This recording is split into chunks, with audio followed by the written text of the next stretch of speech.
the very first video I ever did on YouTube that I posted to YouTube. I don't talk during the video, so they're going to see a lot more text explaining what's going on up in there. I'm running my Vial Jammer build. I'm level 99 Shepherd at this point, and I'm just looking to, and there's my cat. I'm just looking to get to level 100. Back then, there was no buffs to it. It was kind of hard to do. And I think there was a lot of days when I was level 99, I kept trying to get to level 100. And you can't. I just stuck at 99, so I kept doing it over and over and over again. The other thing, it doesn't transfer to all the characters. I wish it would transfer to all the characters because that's a ton of grinding to have on one character. Anyways, why did I start doing these videos? I started playing with a group of guys in the Division 1, and it was great. And they would never do the harder content because they were kind of nervous. Are we good enough and everything? I knew that we were more than good enough because I would go out and do it solo. So we eventually started doing that. Division 2 came along. We started playing in that too. We also played some other games. But I ended up just running heroic all the time and just doing legendaries nonstop. And legendaries were easy. The thing in the Division, the game's relatively easy no matter what your build, all the way up to heroic. I have a video, it's an older video where I dress in purples.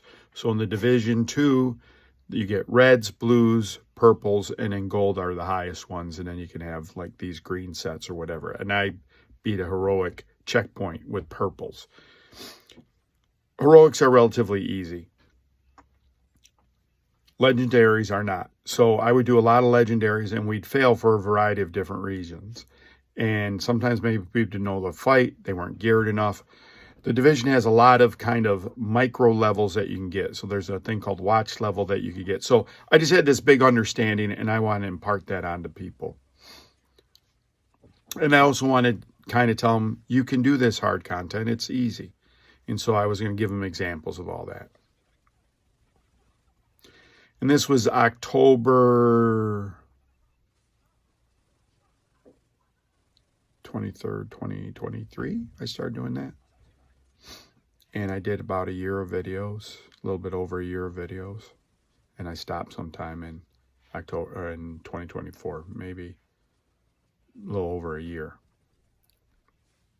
Starting it was fun. The first videos, I was scared to hear my own voice. So if you're thinking about getting these videos, a friend of mine does some video. He said, look at this video I did. It's an opening of a card package.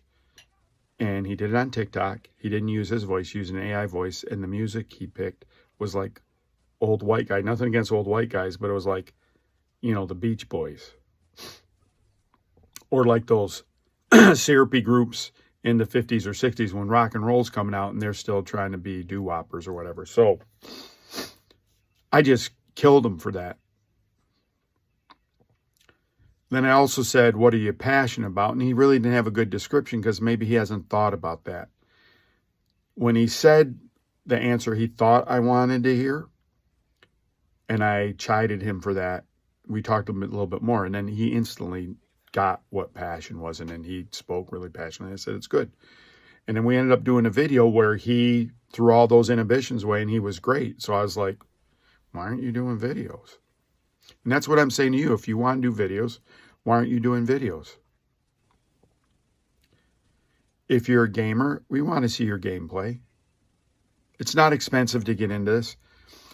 I've told this story many times. When I was VP at a company, we didn't have the latest version of Microsoft Office. Maybe we're on version 13 and it was on version 15. And I wanted someone to do a PowerPoint. And they said, I can't because I only have version 13. I don't have version 15. Obviously, I yelled at that person or made them feel uncomfortable. Just do the PowerPoint. The point isn't the tools. The point is the content. And so what I'm telling you is, here's the best setup you can get that's the cheapest. Get an iPad Air with an M1. Get any iPad with an M1 and get LumaFusion. LumaFusion isn't a subscription. It's relatively inexpensive. And then you're done. And what helps me now is I have a USB card that has a USB-C and USB A on it where I can get from my computer and put it into my iPad, and I just do everything on my iPad. I have an old phone, an old iPhone that I'm using for my camera here because it has built in for a microphone. So I use that as this part. The audio is okay. I'm always a stickler for the audio when I listen to other things. It's not echoey. I'm in a decent room. But just use an old phone. Then you're transferring over it. When I'm using an old iPhone with an iPad, it's very easy because I can airdrop that other video that I put over it. And basically, I have my bottom third graphics, like what my name of the channel is, and I have a couple of them now that you're seeing. It'll say Happy Holidays. I got to get rid of that before Monday. And then I have my very old one, the Ronin Kaze. That's Ronin Kaze in all those different languages. I picked those languages because they were all like non-European, non-Latin, where you can read the writing. I thought it was interesting that you wouldn't know what it was. Because I like the geometry of it. Maybe I shouldn't be doing videos. So I really got into it. I like doing the videos. I used to let people chat, and I got really friendly with a bunch of people, and it was a great community for me. What I wasn't ready for was the drama. And so when you're a content creator, I don't respond to there's a political video, and then I play the political video, and then I give my views over that political video. I don't think that's really great content. That's just, you're making content after someone else's content. One could argue playing a game is not really my content, but I don't just give you gameplay and builds. I'm going to give you other stuff too. This is more like a podcast for me than a gaming channel. So what had happened is a lot of people, when I would take like something that happened to me, I might play in some of the games with some of the people, and it was some good content. I was trying to get other people to record and do that, and it was great watching their videos and seeing their perspective. But everyone doesn't have the same, and they have different situations, and it's all okay. And then some people were just not very happy with what I was doing or anything, and it ended up being really dramatic, and I didn't start this channel to hurt people's feelings or make them feel less than. That's the last thing in the world I want to do. I mean, if you're doing the game wrong and you're in a group with me, like every person's at home saying, why are you standing in the pink stuff, right? In World of Warcraft, when you're doing one of these raids, the boss is putting out stuff you can't step in, and like you're just sitting there oblivious because you don't look at the floor ever because you're always a PvE player. And now when you're in a raid, you got to think about all these other mechanics, and you haven't watched the video, you don't know the fight. And so everyone says that. And so I try not to kill anyone in any of these videos, right? I've tried not to do that. And I'd always try to encourage people to do stuff, but people have their own, right? They got their own thing. I can't fix everyone. And maybe I'm not trying to fix them. Maybe that's really whatever me to think about that. So I stopped doing the channel because it was just too much, right? And I'm pissing people off. I'm not giving them any value.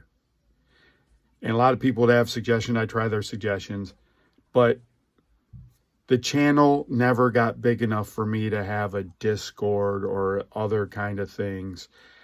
When I've come this second time, I don't do any social media. I'm not trying to pump it up that way.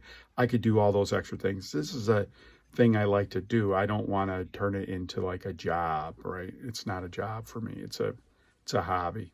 And I like to, and listen, in work life, I coach people all the time, whether I'm their supervisor or not, right?